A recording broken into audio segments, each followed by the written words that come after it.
Hello and welcome to News Tonight. I am Rhoda. Ngonzi on sign language. Elizabeth Nakakoni. We will get started. Tanzania has signed the host government agreement with the joint venture partners Total, ENP and CNOOC. The pact paves way for the commencement of the construction works of the 1,443-kilometer East Africa crude oil pipeline project from Tanga Port in Tanzania to Hoima district in Uganda. A signing ceremony in the Tanzanian capital, Dar es Salaam, was witnessed by President Yoweri Museveni, who led a delegation from Uganda.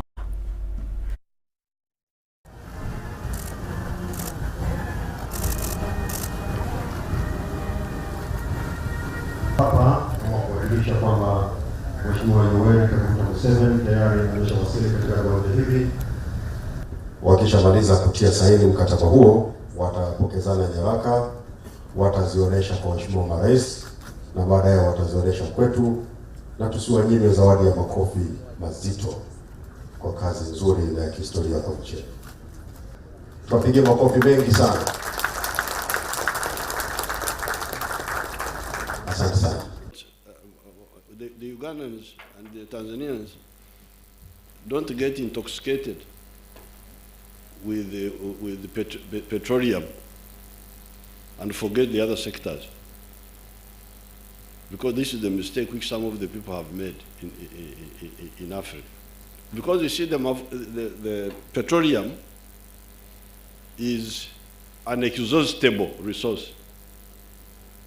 So we are going to use the resources of this finite resource to build the durable capacity. So what we are doing here today is really historic.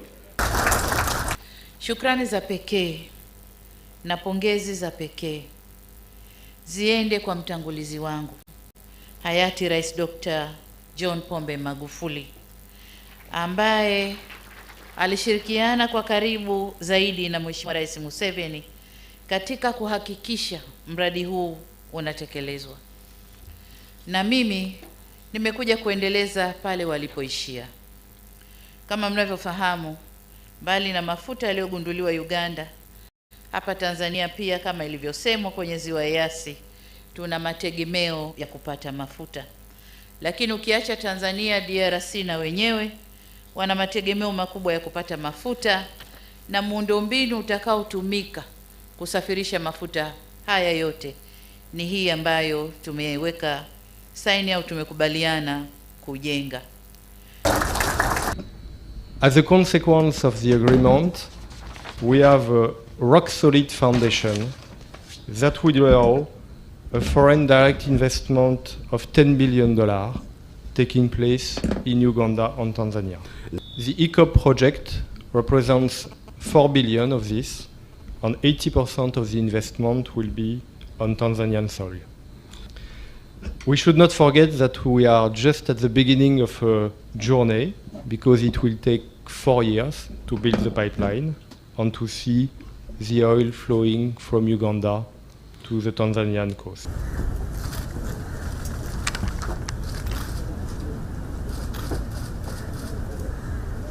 Kwa viongozi walioko hapa na Watanzania wote na Uganda wote wanaoshuhudia tukio hili, tupige makofi mengi sana.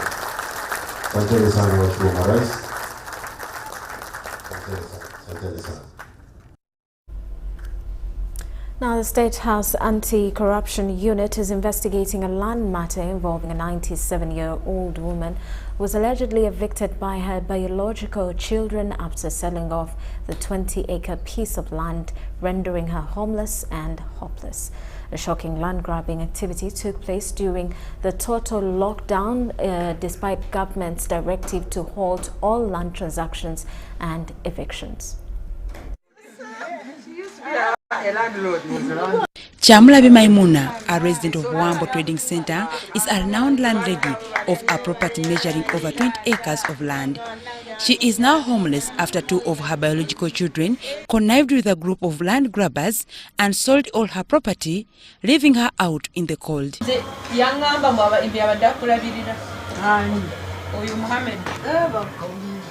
yamugoba nako yagamba yamugoba ngo batebana munamumenya namugamba amuvire ku mayumba ge amayumba galago ndera tutekiyo bena nzijamusi amina zawidi bajja nono muguzi ne bamugamba bamutwala ku pasi omuguzi yaniko ye Muhammad.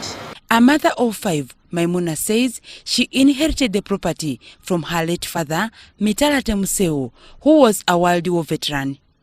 Even as she got married somewhere in Mitiana, Maimuna deemed it fit to return home after noticing cracks in her marriage, becoming a single mother who heavily relied on her land to raise her children. Unfortunately, as time went by, Maimuna's health started deteriorating as she aged.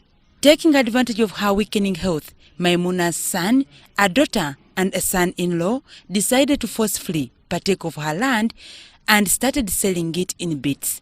Mujungu teyeki ono Muhammad Ye Muhammad, yes, Muhammad avadde agulawo wonna. tunkwasa ku sente kwezi tuba yali ankwasiza ku sente mbonagula yagula atya omuntu tamukwasa sente noga that money even help oba anzijanjabira ewange kubanga njagala oba Katonda anzijuludde mu nsi njagala olufa lweppa n'abantu wali kumala bamange nikitano. Maimuna's attempt to redeem her property were futile. She alleges to have tried reporting the matter first to Wambo and later to Kasangati police stations, but in vain.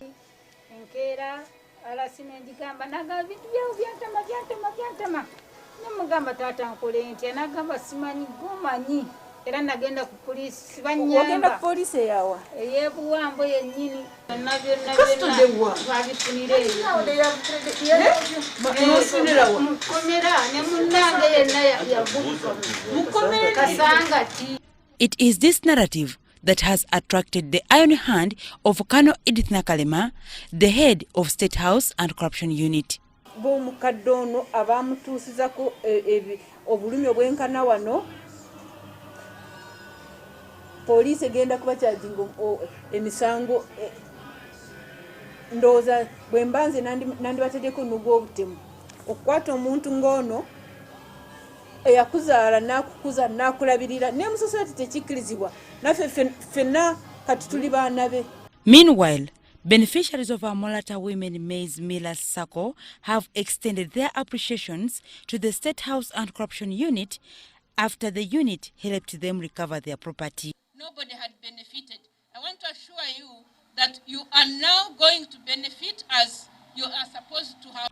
Judith Achana and Amera Mole Ongol, members of the Amolata Maize Millers Circle, say they braved the long journey just to pat on the back of a lady who rescued their equipment from some wrong elements. Appreciate Afande Edith Nakalema for what she has done for us to bring back the women mills which were lost in the hands of the former woman member of parliament. These mills were donated by the president in 2010. And now benefiting out of that mill. Me personally, I'm a farmer. I rear pigs and local chickens. Using that mill, which is now operational, I'm now getting the waste product for rearing my pigs. Similarly, 34-year-old Shafik Munyabranga, a resident of Nkonkoma village in Kasanda district, also showed up at State House and Corruption Unit to thank the unit for the great work done. Shafik is grateful to the State House and Corruption Unit for specifically rescuing his 10-year-old daughter, Winnie Mutesi, who was tortured nearly to death by her paternal aunt. Ngawe yomukashema maturate. Bulansaba omwana na amukyalire kale. Agenda amulabeko mbandi waka nefuna essimu okuva ewa mukodomi wange. Nayamba mwanyoko kye yakoze omwana wo. Kibadde kikwetaagisa ojja okole ki olaba omwana kunzijanjabira omwana n'olwekyo mwebaziza nnyo omwana ajja ttereera. It is said that Margaret Mukashima The embattled Auntie Tumutesi is now in detention at Chigo prisons after she was arrested, tried and convicted by authorities. Dorcas Kimono, UBC News. The Deputy Speaker of Parliament, Jacob Olanya, is not comfortable with the current respect Parliament and its members demand from the public. This follows what he describes as scrambling for money, citing 20 million shillings given to each MP during the fight against COVID-19 in 2020. He was speaking shortly after taking oath as Member of Parliament for Omoro County. His triumphant entry into the parliamentary premises bore clear portrayal of an ordinary elected member of parliament. This results from the return of his official vehicle on Wednesday afternoon, citing the end to his 5-year mandate as Deputy Speaker of Parliament. It is a decision that has been welcomed by some hopefuls who want to replace him. And I think the Deputy Speaker did the right thing to hand over. That makes my candidature firm, because the office that I want is vacant. I'm qualified, and the members really do want someone who connects with them. Jacob Olanya was now here on Thursday to take his oath as Member of Parliament for Omoro County in northern Uganda. I, Jacob Lokori Olanya, swear in the name of the Almighty God. Behind this vow is a focus and refocus of what he confirms to be national priorities. Most of the broader things have been captured in the manifesto which was presented by the President and those of us who were campaigning for NRM. We'll extract all those things that are important and that touch the people of Omoro. And those are the things that we'll send it to them to see how it to be implemented. But to achieve all this that he has enumerated, it will require working together by the 3 arms of government, the executive, legislature, and judiciary. It is a relationship, he says, is not cordial, something he seeks to restore, given opportunity. For example, the executive cannot pass laws unless it's a dictatorship like the past and ones we have had, where the president was issuing laws by decree. Our separate mandates are cut out in the Constitution for it. We should not fight for it. It's clear in the law.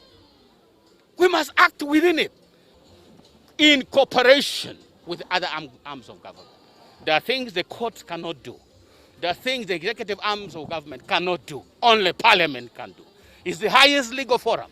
And by Constitution, nothing becomes law until we approve it. These remarks also come at a time the reputation of Parliament and its members is said to be at stake. Given opportunity, he seeks to change this too. The way we have been doing business only sets the public against us as members of Parliament. Look at what happened with the COVID money. Even in my own constituency, people are attacking me about COVID money, which I returned anyway. Jacob Olanya's comments come at a time the National Resistance Movement Electoral Commission has opened up space for Speaker and Deputy Speaker hopefuls to express interest. Outgoing Speaker Rebecca Kadaga has already picked party nomination forms, something that Olanya is yet to do. The race for Speaker and Deputy Speakership is on, and legislators are hopeful the process will end smoothly. Support the nominees of the Central Executive Committee when it comes to the Monday first sitting of the 11th Parliament. Both Olanya and Kadaga will be vetted by the NRM Central Executive Committee on Saturday 22nd, 2021. The process will then be subjected to a vote in the NRM caucus on Sunday 23rd before actual voting on Monday 24th during the first sitting of the 11th Parliament. Henry Okorut, UBC. And as the swearing-in of the 11th Parliament came to an end, we focused on the notable MPs. Could it be MP Segirinya Mohammed of Kawempe South or MP Jacob Olanya of Omoro County? Benediga gives a tale of these notables and more.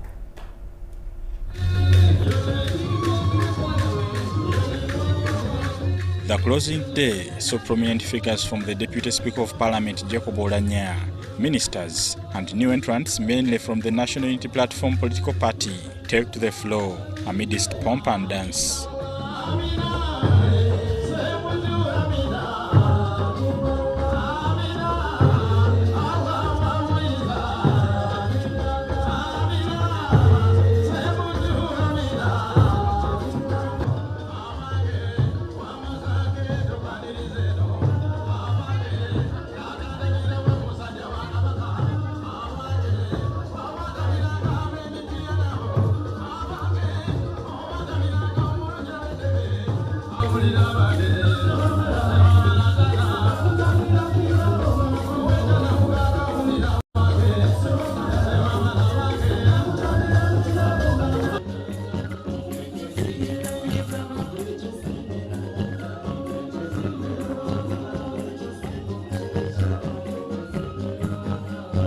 I, Thomas Tayebwa, swear in the name of the Almighty God that I'll give faithful service to this Parliament.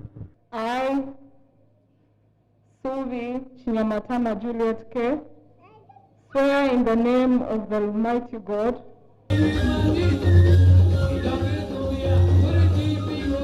From Amulata, Okot Bitek Jr., representing Kyoga County, and Muhammad Segirinya, representing Kawempe, were among the notable new entrants.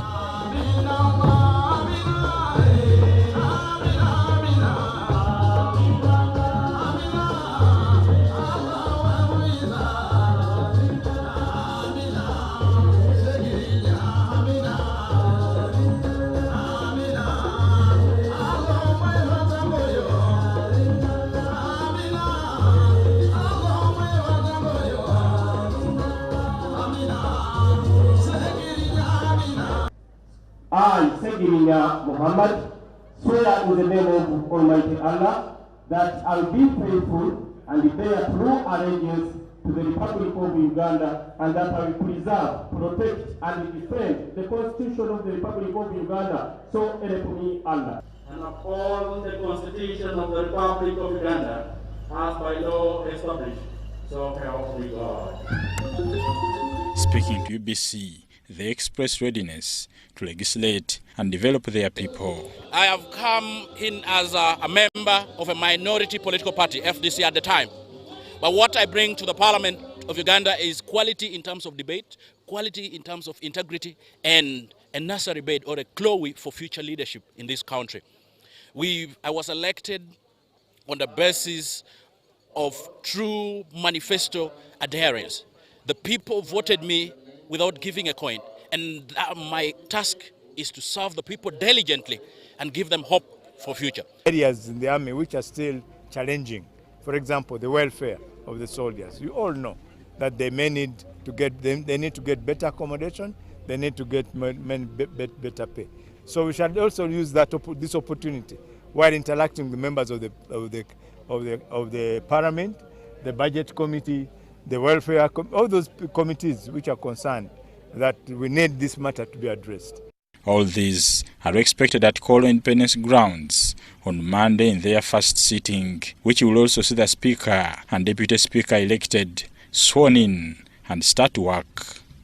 Benatiga, UBC News, Parliament.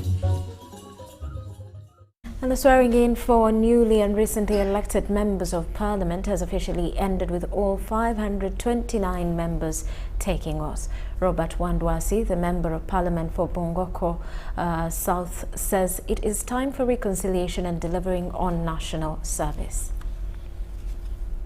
To the Republic of Uganda, and that I will preserve, protect, and defend the Constitution. So help me God. My major focus is going to see how to improve household income of our people. In this country, 68% of the population is under subsistence farming, meaning that they only work for the stomach. They don't work for their pocket. Therefore, my role is to support any policy in this parliament that is going to make sure that our people's household income will support. I want to improve on the recruitment sector because most companies only recruit Ugandans to Arab countries. So I want to see that we enter the European countries also. Then also to organize this business because there's a lot of noise that has been there. Then thirdly, I'm going to work on the education sector of our districts because we find girls now married off at 12 years. So those are the things I really want to change in our district. Now that politicking is over, we want to come together and then work for our people. I want to appeal to my competitors whom I contested with, that dear colleagues, that time has now come to an end.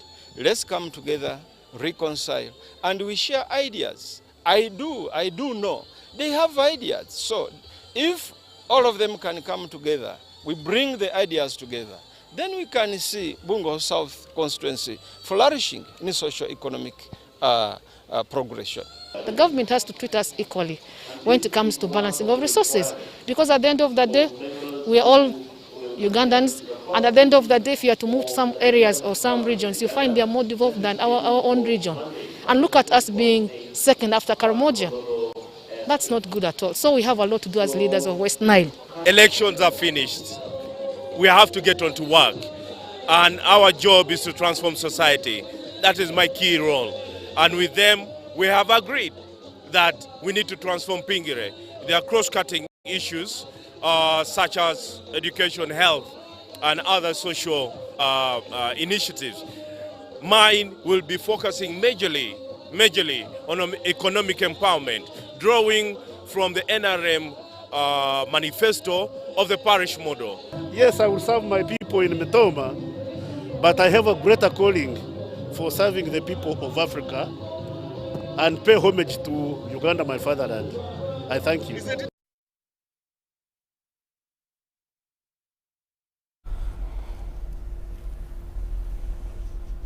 Meanwhile, Rakai District Woman Member of Parliament Juliet Subi Chinyamatama has not been considered by the NRM Electoral Commission while expressing interest for speakership in the 11th Parliament.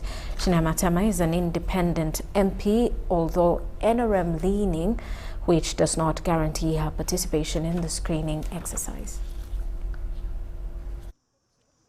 The expression of interest for those intending to run for the post of Speaker and Deputy Speaker in the 11th Parliament on the NRM ticket is left with 1 day as the number of candidates increase day by day. The conditions set for eligibility have left Woman Member of Parliament, Rakai District, Juliet Subi Chinyamatama bounced for the post of speakership. An independent Member of Parliament is not technically an NRM Member of Parliament. Chinyamatama came to this 11th Parliament as an independent, though NRM leaning, which does not qualify her to be a candidate in this screening exercise. Chinyamatama expressed disappointment to the NRM party over being used in the recent Chankwanzi retreat, but excluded in some operations of the party. She vowed to run as an independent come 24th of May, 2021. I think it's very unfair because we saw the recent Chankwanzi retreat where the independent NRM-leaning members of parliament were invited and they finished their 3 weeks. There is another thing, you become an NRM. So I am NRM. Nevertheless, I'm going to proceed and contest as an independent. Today has been the second day for the exercise and 2 candidates expressed interest on the post of Deputy Speaker. West Budama County MP Jacob Maxon Zoboth was the first in the morning to apply to the NRM Electoral Commission for his expression of interest vying on the post of Deputy Speaker in the 11th Parliament. Later on, Woman MP Bukomero District Robina Nabanja also presented her credentials vying to be Deputy Speaker of the 11th Parliament. My experience is tested. I have been a chairperson of various committees, prominent, where amounts of monies are involved. The issues of people. As a member of parliament, because though you were a speaker, inside you were a member of parliament. So you can easily guide government and say, no, let us have this. Before it is brought on table, I believe I can do that ably. These have committed to respect the vetting outcomes of the Central Executive Committee of the party. I'm not going to sulk over if SEC finds that my credentials are not worth. For example, they don't, if SEC sits and they don't see that all they see I'm yet to be there, I would definitely go behind somebody who would have gone through. The race for Speaker still has one candidate, and that is woman MP Kamuli District, Rebecca Kadaga, a former House Speaker. That of Deputy Speaker, the number of candidates has accumulated to 4, which include Bukedia woman MP Anita Among, Rohindya North MP Thomas Taibwa, West Budama County MP Jacobo Maxon Zoboth, and the latest being woman MP, Bukemero District, Robina Nabanja. Tomorrow is the last day for expression of interest, and the NRM caucus is to cast their vote on the 23rd of May after vetting by the SEC members on 22nd of May. Abdul Nasir Lubwama, UBC News. And Uganda National Teachers Union has celebrated the victory of new workers MP Margaret Rabushaija Namubiru. Namubiru has been tasked to bring unity among the over 40 unions to strengthen their solidarity.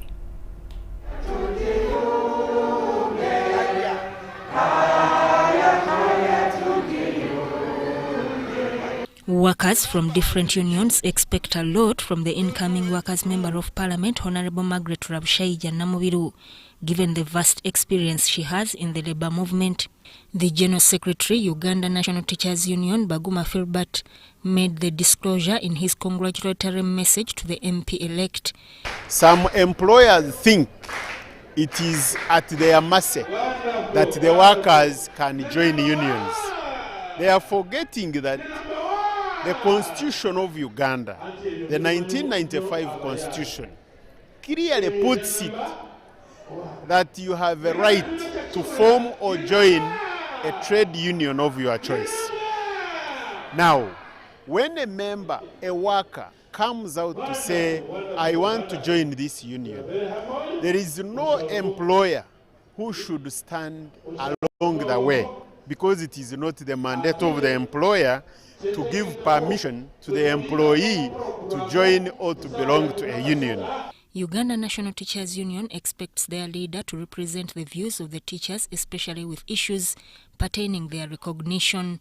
The General Secretary, Uganda Government and Allied Workers Union, Matwire Emmanuel, is optimistic that Honorable Rabushaija Namubiru will ensure that the bargaining agreement is heard and pushed.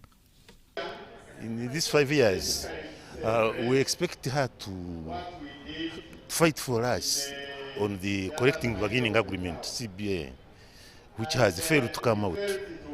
And if it is brought on the parliament floor, it will be heard and be pushed other than relying on the public service, where these people are civil servants and fear the politicians. You cannot be a commissioner or a PS and push a minister that workers want this and this. It will depend on our MP. Amplifying the voice of the workers has been put on the forefront by the incoming workers' representative, and also ensure that the private members' bill is finalized in Parliament. Aware that I put on the floor of Parliament a private members' bill on my people, the workers who are working in the markets. The owners of the markets and other markets that belong to the government, they don't give them opportunity to be represented on some of the committees, management committees. So in my bill, I'm saying that they must be represented. That's one way. For workers who lost jobs, Rabushaija says they are to get their benefits. Sudat Kaye, UBC. Well, with that, we take a quick break. We return after the break with more details.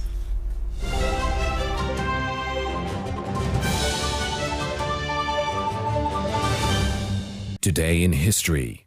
On 20th May 1498, the Portuguese explorer Vasco da Gama was the first European to reach India via the Atlantic Ocean when he arrived at Calicut on the Malabar coast. Da Gama sailed from Lisbon, Portugal in July 1497, rounded the Cape of Good Hope and anchored at Malindi on the east coast of Africa. With the aid of an Indian merchant he met there, he then set off across the Indian Ocean. The Portuguese explorer was not greeted warmly by the Muslim merchants of Calicut, and in 1499, the next year, he had to fight his way out of the harbour on his return trip home. And that's today in history.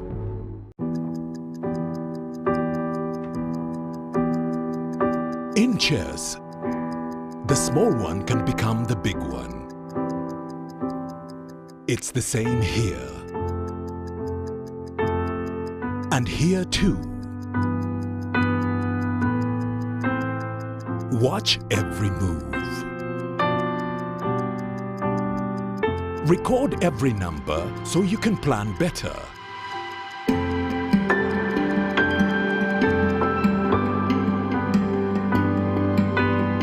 No matter the size of your dream, tomorrow's success belongs to those who keep today's records clean.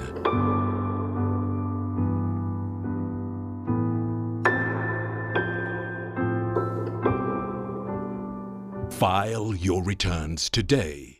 Uganda Revenue Authority. Developing Uganda together.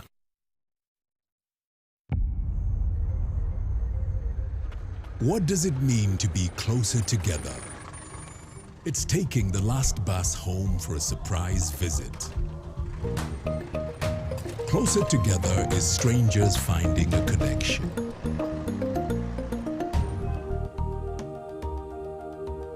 It's bringing home something much more than a box. It's the warmth of home, or the beginning of something new. There's magic in sharing the things that we learn, because it's those things that bring us close together.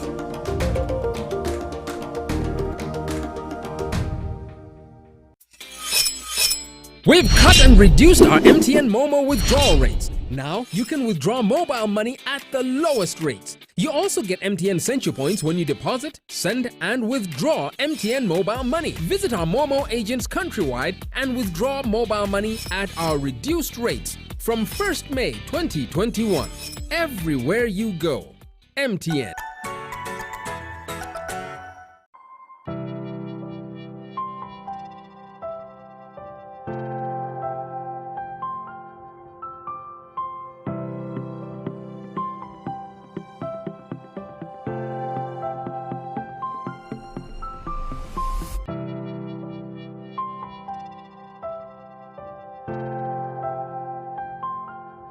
Echa COVID-19 chijja kugwa.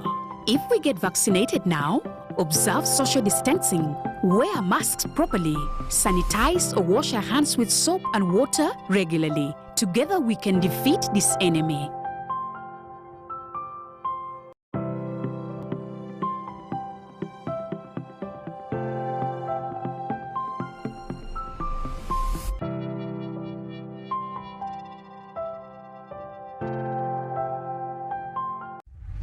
In efforts to improve quality assurance and Uganda's competitiveness as a tourist destination, Uganda Tourism Board is set to undertake a nationwide grading and classification exercise of hotel and accommodation facilities. As a member of the East African community, Uganda subscribes to the East African Grading and Classification Criteria, a system denoted by stars ranging from 1 to 5. The grading and classification exercise will be crowned by the awarding of star ratings to facilities found compliant to the EAC minimum standards. This is therefore a call to all accommodation and facility owners and managers to register and get licensed by UTB as a requirement and get ready for participation. For more information, visit www.utb.go.ug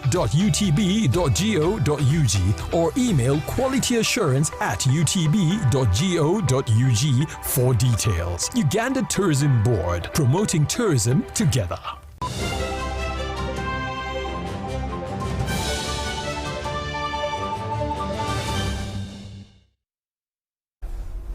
Welcome back. You are still watching News Tonight. Now, Rhino Fund Uganda has withdrawn a case it had filed against Ziwa Rhino and Wildlife Ranch Limited and Captain Joseph Charles Roy over alleged breach of contract concerning Ziwa Rhino Sanctuary ownership. Rhino Fund Uganda withdrawal letter did not give any reason for withdrawing the applications. According to the agreement, which was signed on 28 August 2000, Rhino Fund Uganda was supposed to invest heavily in the sanctuary in form of infrastructure development like fencing the entire land, putting up sanctuary building and establishing road networks, extending electricity, among others. However, on 16 October 2017, Rhino Fund Uganda was shocked when they were served with a terminating notice from Omongola and Company advocates on the behalf of Ziwa Rhino and Wildlife Ranch Limited, terminating the agreement. This prompted Rhino Fund Uganda to file a suit in court on 20th April 2021 against Ziwa Rhino and Wild Ranch Limited and Captain Charles Roy, the alleged owner of the said land. According to Rhino Fund Uganda, the said contract was to run for 30 years. However, on 16th April 2021, Uganda Wildlife Authority, the elected Rhino Fund Uganda and Ziwa Rhino and Wild Ranch Limited to vacate the reserve due to the wrangles between the two parties. However, in the twist of events, the hearing, which was met for this week, Rhino Fund Uganda, in the letter dated 14th May 2021 to court, surprisingly decided to withdraw the charges it had filed against Ziwa Rhino and Wildlife Ranch Limited and Captain Charles Roy. Court cannot refuse people to withdraw the case when they have brought it, so the court allowed them to withdraw the suit. But since the other parties had already filed their reprise in the main suit application for injunction, the court had to allow the withdrawal with costs. But what does Richard Omongole, counsel to the Ziwa Rhino and Wild Ranch Limited, say about the twist of events in this case? Rhino Fund gave reasons that they had a general meeting of the membership of Rhino Fund, but there are plans to reopen it soon. There are plans to reopen the sanctuary to tourism, and that will only be done after an understanding is reached between the landowner and the government on the way forward for the animals and the tourism in the ranch. Upon withdrawing that suit, it means that now there is no case in court, and therefore the status which was there before the case was filed has to continue until otherwise. Last month, Uganda Wildlife Authority closed the Ziwa Rhino Sanctuary from the public until further notice, saying that the conflicts between the parties are likely to compromise the safety of the rhinos. Ziwa Rhino Sanctuary, which is situated on 63 square miles in Nakasongola district, has over 30 rhinos. Deborah Namamonde, UBC News. And the office of the DPP has informed the public that there are pending charges against Dr. Charles Lagu. The deputy spokesperson in the DPP's office, Irene Nachimbugwe, says the pending charges against the former executive director of NAGRAC and D&B, Dr. Charles Lagu, containing over 1 billion. I beg your pardon. That's the deputy spokesperson in the DPP's office, Irene Nachimbugwe, says there are pending charges against the former executive director of NAGRAC and D&B, Dr. Charles Lagu, concerning over 1 billion shillings. A letter from the office of the Director of Public Prosecution dated 16th August 2020 indicates that the DPP's office withdrew 4 counts against former Director of National Animal Genetic Center and Data Bank NAGRIC, Dr. Charles Lagu, co-accused Kamujuni Olivius, an officer in NAGRIC. These charges were abuse of office, causing financial loss to the government, obtaining money by false pretense, and conspiracy to defraud. We are here to clarify that Mr. Charles Lagu actually has another case which is pending in court, and the one which is pending in court, which is set for trial, is to a tune of 1.3 billion. The one, yes, which was withdrawn was to a tune of 54 million. and it was against him and his 3 co-accused persons. It was in respect for causing financial loss, abuse of office, as well as obtaining money by false pretenses. However, according to our review, we decided that the charges in this particular offense, the first one where we've withdrawn, will be best handled if we amalgamate the cases and then we charge him with a bigger offense of 1.3 billion. Although allegations have come out showing that all the charges against Dr. Charles Lagu are withdrawn. However, DPP's office highlights on this issue. And that's the reason why he will actually stand trial on the 8th to the 11th of June 2021. Normally by the Constitution, DPP is not supposed to give any reasons why we've withdrawn charges from court. But in this particular instance, we want our viewers to know that yes, Mr. Lagu is not going to go scot-free. We are aware of the crimes that he committed, and that's why we have a bigger case to the tune of 1.3 billion that is going to stand trial for come June. The hearing of this case is before Justice Margaret Tibulia. Dr. Charles Lagu is jointly charged with Kamu Junior Rivias, the former moral husbandry officer, Ezekiel Philip Mukani, the procurement officer at Nagrik, and Emmanuel Romanzi Kafute, a director now Nauruma Holdings Limited. Deborah Namamonde, UBC News. Meanwhile, the Ministry of Water and Environment is implementing a 5-year project aimed at limiting wetlands and forest degradation. The project, funded by Global Environment Facility, will be implemented in 11 districts to ensure people living around wetlands and forests get alternative sources of livelihood. Uganda's wetlands coverage could be depleted by 2040 if concerted efforts to mitigate degradation of wetlands are not accelerated.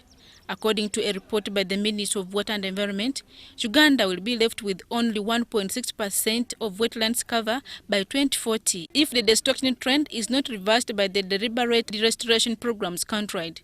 Statistics show that countrywide wetland coverage has dropped from 15.5% in 1994 to 8.9% of the total national surface area.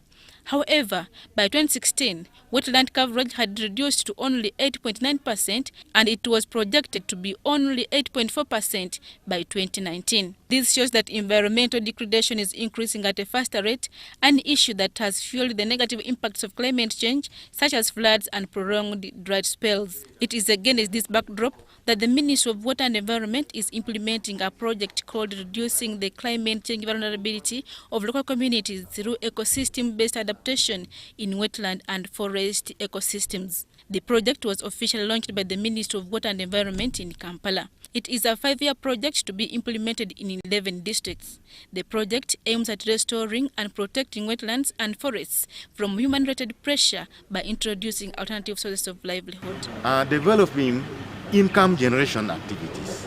For example, in the forest and the wetlands, when it has been restored, we will encourage siting of beehives because bees are very important for the surrounding crops because it's a pollinator. Leaders from benefiting districts applauded the Ministry of Water and Environment for a project aimed at protecting forests and wetlands. You know, Arua has been a district where people have been earning their livelihood from growing of tobacco. A lot of forest cover has been cleared because of in an attempt to create room for providing wood fuel. So we really think that once this project is implemented in its totality, one, it will offer an alternative to incomes for the families. All local governments have, however, been urged to integrate the protection of forests and wetlands in their respective district plans. Adia Nakute, UBC. Now, Makerere University graduates are set for self-employment despite the effects of COVID-19. The graduates at the 71st graduation ceremony say the university has opened gates for them to the job market. On the fourth day of the 71st graduation ceremony at Makerere University, many graduates were excited upon completing this milestone and are set to start up their own businesses. They say the job market is flooded with many graduates but unemployed, which economic and political analysts have often referred to as a time bomb to the country's micro and macroeconomic stability. I'm profoundly excited and exceedingly humbled for having attained my first bachelor's degree. I don't want to set, when I'm moving out, I don't want to set my mind on job hunting, because most of the times when you set out on job hunting, you end up in another number in the statistic of people who are unemployed. So I want to focus on more of working with a business. Our good grades, first class, so I'm sure we are going to shoot into the market and we are going to get jobs. Just be positive and focus, you're going to get jobs. Venture into self-employment, ventures that are profitable out there. There are so many, so we can concentrate on that as we look for jobs out. That's what I'm saying. We should start up online businesses like selling. Maybe start up my own business basing on the skills that I've got from the university. Mobilizing my fellow groups or friends and we start up a circle or maybe save some money to start up something that can benefit all of us together. According to Aaron O'Neill, a research expert covering historical data in 2020, the estimated youth unemployment rate in Uganda was at 2.9%. Despite of these disturbing findings, the graduates are urged to focus on self-employment rather than job seeking, which is the left remedy to make two ends of their lives meet. I'm a business student. I would like to start a logistics farm in Mbarara or in Kampala from the money I've gathered from selling bulls. I want not to go home because their mindset will not think beyond home. Let them be in town, let them be creative, innovative, use the chance, let them start small, and think big. Over 1,000 students have graduated physically and 12,550 have attended this year's graduation virtually. This is the first time students have graduated virtually in Uganda due to the COVID-19 pandemic. Shaidat Nasaku, UBC News. Media experts and Makerere University Law Don Professor Frederick Jugo have advised media practitioners to stand against self-censorship and protracted muzzling of the media by state actors.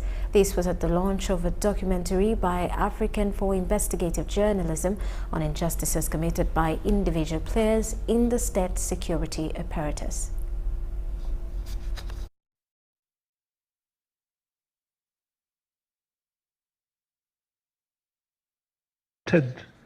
Instead of being prosecuted, and so this is not new, and this impunity is one of the worst aspects of this situation because it protects and encourages the violence and the brutalization. If we do not put the officers who beat up journalists who were behind the bloodshed in the recently concluded elections, we will continue having similar occurrences in the future. Journalists who were on the front line, who were deployed by media houses to go to the field, were actually beaten, battered, and some of them broken. There has not been any form of prosecution from the people who own these media houses. I think that that silence is loud. It's betrayal that organizations put profit before the safety of their journalists, and that there is not any form of push from editors, from media owners who rather think of protecting their businesses rather than just defending journalists who actually bring in the money. We cannot just let this go unattended to. We need to rehabilitate the people that suffered a lot. We need to give hope to a lady who in the video says she'll never cover presidential elections again. What we are doing also is to organize some meetings between security operatives and media professionals so that they understand each other more. And a specialist in business education from the National Curriculum Development Center, John Okumu Emorotu, has encouraged stakeholders in the education sector to embrace the new curriculum. He was closing a refresher training workshop for lower secondary schools at Nabingo Trinity College.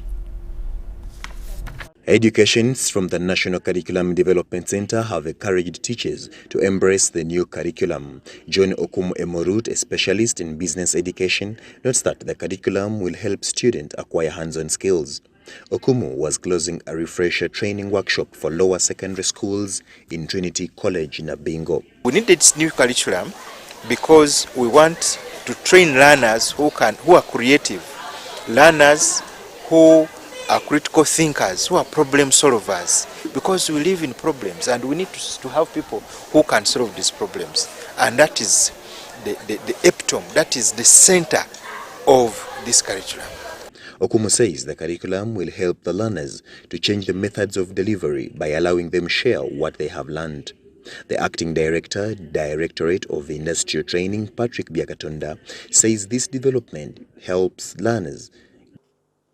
But the other wing, you have the skills, not so? In addition, run as you earn. As you run, you can also what? Run. Nabasumba Apollina, a senior one student from Trinity College in Abingo, says the new curriculum will help students discover their talents. It helps us make a lot of research, unlike last time, we just fill the notes, you just fill the books with a lot of notes.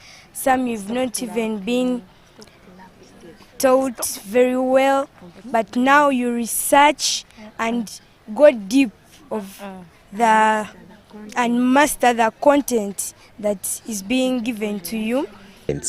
Teachers have expectations from the new curriculum. The teacher is no longer a teacher, is a facilitator, and I'm grateful that our learners are going to achieve the objective in the classes. I'm going to implement what I've got from here.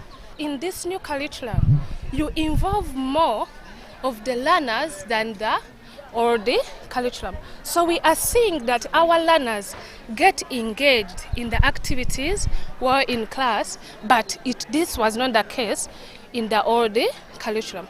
Elana, Nalunga, Angel and fellow students say the new curriculum will enable them acquire skills to enter the job market.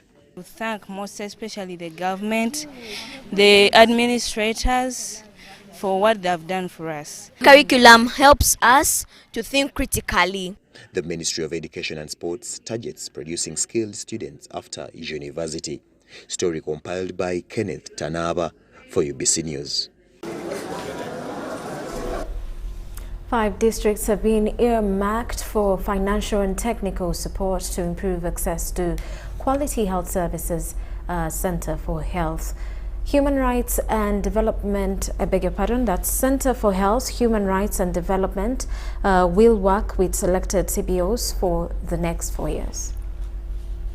Center for Health, Human Rights and Development, CHHAD, promotes access to quality health services among the rural communities through community health advocacy associations spread countrywide. Health advocates, as their name stands, these are empowered community members who advocate for the right to health with specific emphasis on sexual and reproductive health. So what they do is they mobilize masses, sensitize them on the need to access services, they engage duty bearers on why young people and community members need to access services. They document, identify and forward cases of violence to CHHUD for litigation, and they also help in gathering evidence that can be used at both district and national level, all aimed at realizing the right to health. This role most times is affected by lack of consumables. Tugeze omukyala alemereddwa okuzaala bakudduukirira nga bajjeewo nga bamanyi oli wa community oyogerera ebyobulamu paka ku district ne bakugamba sala tukoze tutya nga tetuyinaawo tukiyite nti ambulance bwe tunaabayamba. Center for Health, Human Rights and Development, CHHAD, and the Swedish Embassy have introduced a grant award to selected community health advocacy associations in Wuyikwe, Gomba, Ngonzi, Chiwoga and Wakiso districts. We invited them here to sign an agreement between CHHUD and the CHS, which will enable us give them money and technical support, equipment, different equipment like branding materials, computers, motorcycles and so on, so that they can effectively implement work, both to support the implementation of the project, but also realization of the right to health in the different districts of operation. The 5 selected districts will access funds from SEHAD after drawing their budgets. It's an annual basis. The budgets are annual and the work plans are annual, but on a quarterly basis, it's them to tell us what exactly they intend to do. We compute the amount of money that the work they've proposed to do in that quarter is equivalent to, and it's that same money that we send. The 4-year grant will run as a pilot study, and after, the results will act as a guide to roll out this program to other parts of the country. Dorcas Kimono, UBC News. And with that, we take a quick break. We return with business news.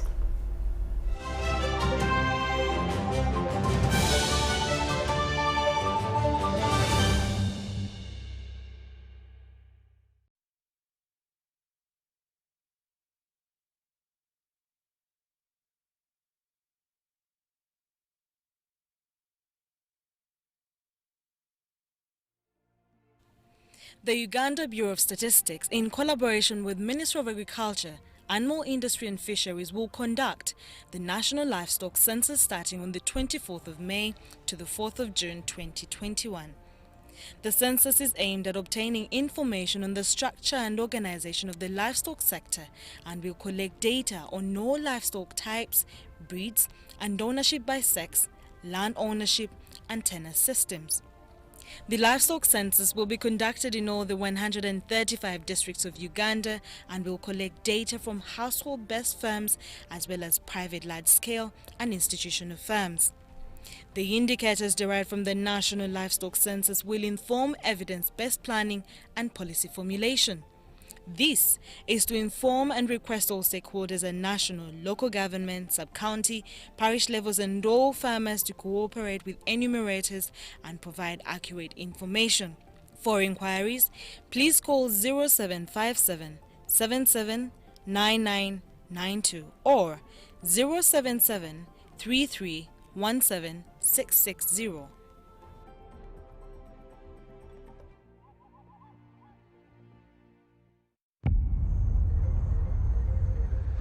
What does it mean to be closer together? It's taking the last bus home for a surprise visit.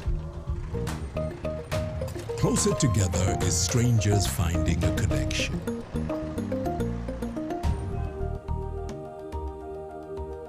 It's bringing home something much more than a box. It's the warmth of home, or the beginning of something new. There's magic in sharing the things that we learn, because it's those things that bring us close together.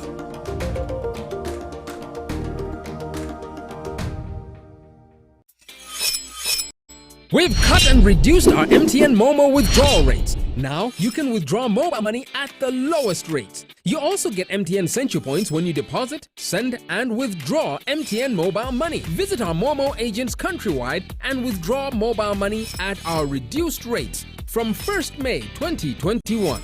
Everywhere you go, MTN.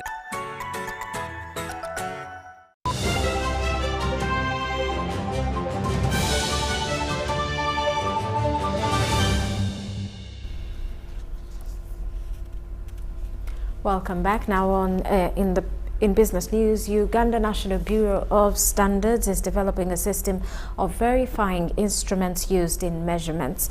The Deputy Executive Compliance Director of UNBS, John Paul Musimani, told journalists that water and electricity meters used in measurements do not follow a standard measurement system. This was at the commemoration of the World Meteorology Day Meteorology Day due on the 25th of May. I know that there has been issues of health when we look at the COVID, and so it was thought that we need to really come out in this specific area of health to see how it is applied. There are a lot of things that we do in terms of measurements. Of course, of recent, what is very clear is the infrared thermometers that are being used everywhere you go for COVID when it came in the pandemic. You always go and their infrared thermometers are being used. The question is, are they accurate? Because for some people may feel like they are normal, but that thermometer may tell them that actually you are not normal, the temperature is high. Then they move to another place, they use another infrared thermometer, you realize that actually they are not speaking the same.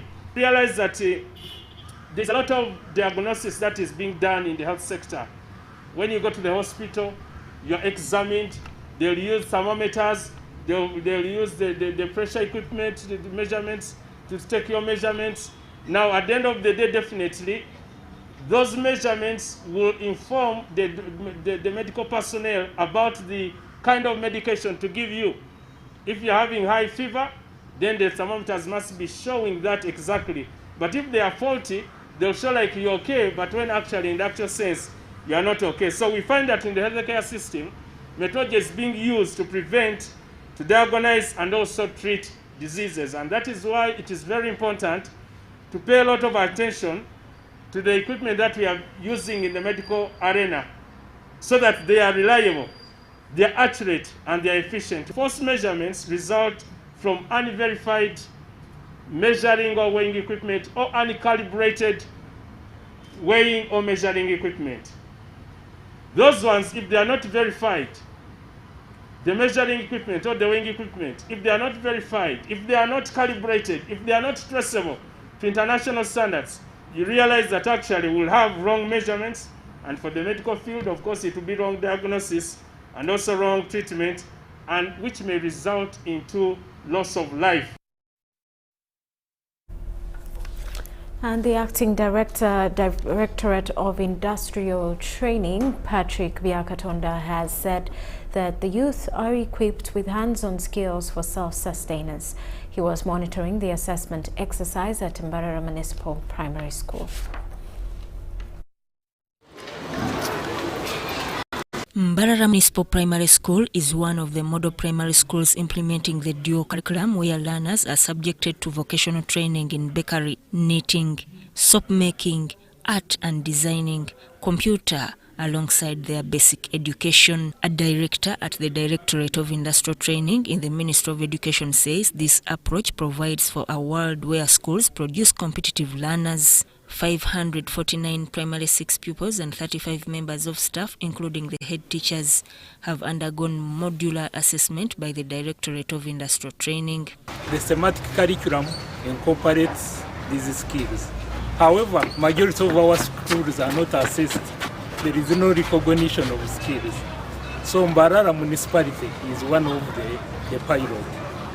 For us as DIT, we are ready. Any school which is ready, you call us and then we assess and certify you. The headmaster, Mbarara Municipal Primary School, Mkwasiwe Wilba, says the vocational program was started in 2017 to develop the skills which could lead to job makers. Others had done it some years back, so they have the skills. For those who didn't have the skills, have been brought on board and they are sitting, they are being assessed also in the different modules. The trainees have been empowered to effectively compete. Also, when you grow up, as we know now, most of our parents normally tell us, finding jobs in offices is very hard. You find you have to have very many connections. But now, if you have your own vocational skill, you can start a bakery, then you find in future you are among the best bakers.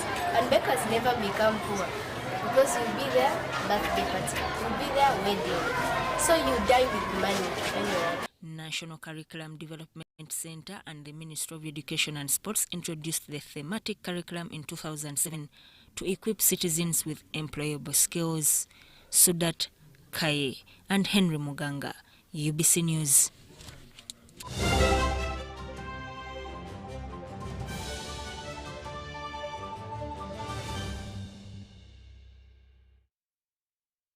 And Uganda's flag continued to be raised so high by athletes that took part in the 60th Ostrava Golden Spike in Czech Republic on Wednesday night. Uganda's cast was led by Joshua Cheptegei and included others like Jacob Kiplimo and Oscar Chelimo, who are all sons of Sebei region. Our sports reporter John Barnes has more. Ardent sports followers last evening braved all before them, including curfew, to watch action from the 60th Ostrava Golden Spike meet in Czech Republic. Being a World Athletics Continental Tour Gold, it featured the world's best, including Ugandans, led by Joshua Cheptegei. In Kapchora, which is home to most of these runners, the mood was exuberant from early evening, with performance from Jacob Kiplimo in the 10,000 meters raising optimism.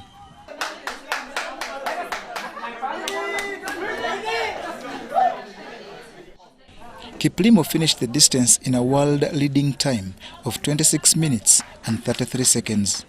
Many in the area were then sure that Joshua Cheptegei will not only win the 3,000 meters event, but also with a new world record.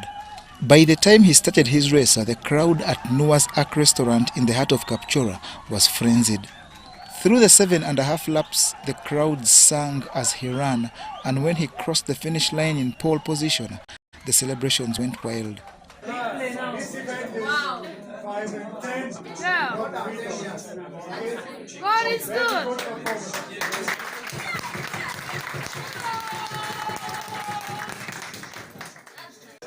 It was obvious. I knew that Cheptegei was going to win. Well, it's good. It was good for him ahead of Olympics. Really nice. The guy won. The guy is #1. They're so happy. To them in the race, another of their own, Oscar Chelimo, finished third, was testimony of their might.